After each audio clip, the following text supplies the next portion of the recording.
નમસ્કાર, આપ જોઈ રહ્યા છો ગામડાના ઝડપી સમાચાર લીંબડી અમદાવાદ નેશનલ હાઈવે પર। આજે ફરી એકવાર રક્તરંજિત અકસ્માત સર્જાયો છે।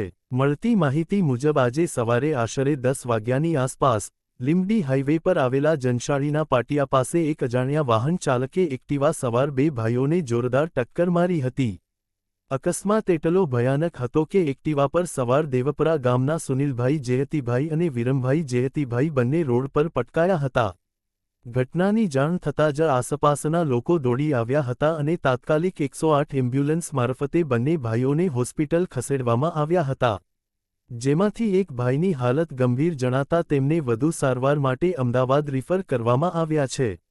અકસ્માત સર્જીને નાસી છૂટેલા વાહન ચાલકની શોધખોળ હાથ ધરતા બગોદરા ટોલ નાકે લાગેલા સીસીટીવી કેમેરામાં એક શંકાસ્પદ ફોર્ચ્યુનર ગાડી કેદ થઈ છે, જેનો નંબર GJ3PD 5263 હોવાનું સામે આવ્યું છે।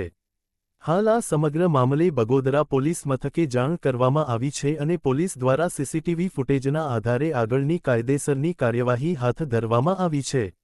અહેવાલ જીતેશ વી વાઘેલા।